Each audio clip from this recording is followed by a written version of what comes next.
ADEX ke digital itu 64%. Ya, jadi 64% revenue yang masuk lewat periklanan itu masuknya ke platform digital, Mas. Nah, sisanya itu dikerubutin sama televisi, sama koran, sama portal, online, radio, dan semacamnya. Trennya sih ini akan terus meningkat gitu kan. Tapi kita sama-sama sepakat, ya, negara harus hadir, memastikan pilar demokrasi keempat yaitu pers harus terus hidup di Republik ini. Setuju Pak? Saya tidak membayangkan ya, dunia kita ke depan tanpa adanya pers. Sebagai seseorang yang tumbuh besar di jurnalisme televisi, bareng-bareng sama kawan saya itu ada Rian di sana. Kami masuk sama-sama di Trans TV ya, di tahun yang sama. Saya merasakan betul dampak yang bisa kita lakukan sebagai jurnalis ya, untuk bangsa kita ya. Dan jika karena disrupsi teknologi kita harus hilang, rasanya saya nggak terima.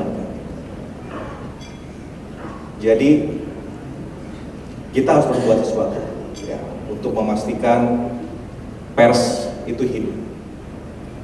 Tinggal masalahnya formatnya seperti apa gitu kan. Bagaimanakah televisi harus melakukan adaptasi ataupun juga melakukan transformasi dengan platform yang sekarang memang menjadi suatu keniscayaan, yaitu digital. Ada pendekatan yang menarik ya, tentang transformasi digital media. Kebetulan itu menjadi salah satu teori yang saya gunakan di disertasi saya kemarin. Namanya media morphosis, ditemukan oleh Fidler. Jadi Fidler bilang bahwa perubahan media itu sebetulnya tidak transformatif, tapi evolutif. Harus berubah, tapi perubahannya tidak bisa mendadak. Perlu disiapkan koridornya. Makanya disebut media morphosis. Media morphosis ini ada 3 tahapan. Yang pertama adalah koevolusi disebutnya. Jadi bagaimana media meluruhkan sebagian sifat lamanya untuk masuk ke dalam platform yang baru. Memang perlu ada sifat-sifat yang ditinggalkan, walaupun tidak boleh menurunkan kualitas tadi yang Mas Abdul sampaikan. Karena sifat-sifat itu mungkin kosnya besar gitu. Yang kedua, barangkali tidak lagi relevan dengan pola penonton sekarang yang 2 arah misalnya. Jadi tahap yang pertama disebut dengan koevolusi. Bagaimana meluruhkan sebagian sifat lama dari media lama dan mempertahankan sifat-sifat terbaik dari media tersebut untuk masuk ke tahap selanjutnya yang disebut dengan konvergensi. Jadi baru setelah koevolusi masuk ke konvergensi. Disitulah kita mulai berpikir tentang infrastruktur, berpikir tentang alat, berpikir tentang format dan seterusnya. Nah, kebanyakan sekarang ini kebalik ya. Kita melakukan dulu konvergensi, koevolusinya lupa, sehingga akhirnya digitalisasi itu menjadi biaya tambahan atau cost tambahan, sehingga memperberat ya, cost produksi dari media lama. Nah, mungkin pendekatan ini ya perlu kita dorong, dan pemerintah bisa dorong dengan regulasi setidak-tidaknya. Ke depan kita akan coba kaji ya, regulasi yang bisa memastikan agar kawan-kawan media bisa tetap ya, menunjukkan presence-nya di Republik ini, tapi tanpa harus mempertahankan format yang memang tidak bisa lagi diterima oleh audiensnya.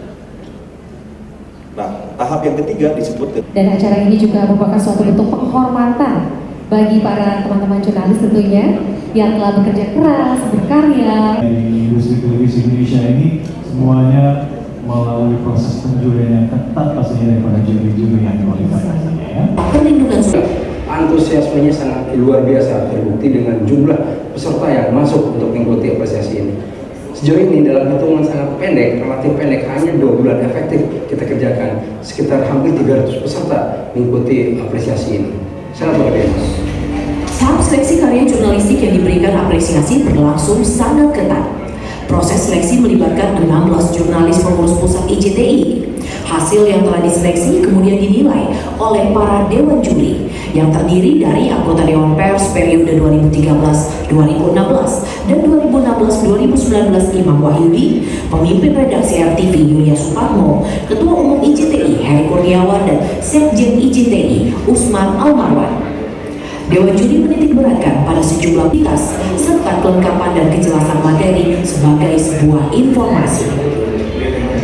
Tim seleksi menyaring karya dari peserta yang berjumlah lebih dari 300 menjadi 36 karya.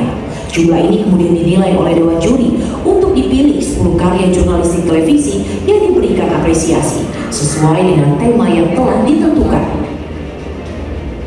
Jurnalisme televisi atau jurnalisme audiovisual itu kan sebetulnya mengawinkan antara profesi jurnalistik dengan profesi seniman. Saya selalu bilangnya begitu.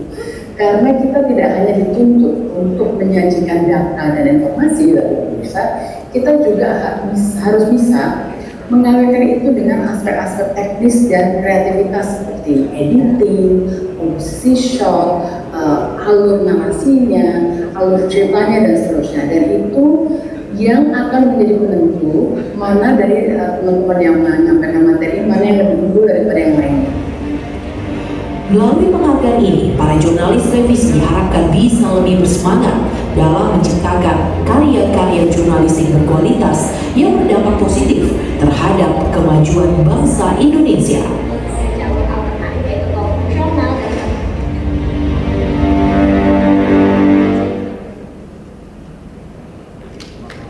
Boleh kita berikan Toto, kemudian ini Kang Yadi, mereka adalah anggota-anggota Dewan Pers yang ini dah, yang selalu menyenangkan. Kan kita selalu bayangkan Dewan Pers itu galak dan sebagainya, tapi kalau berurusan sama mereka ini.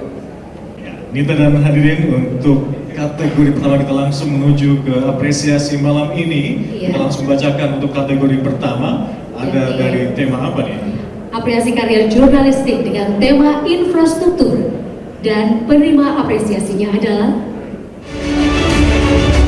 RCTI dengan judul Kebut Pembangunan MRT Jakarta.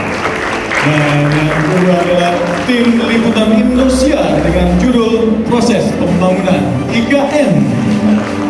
Kepada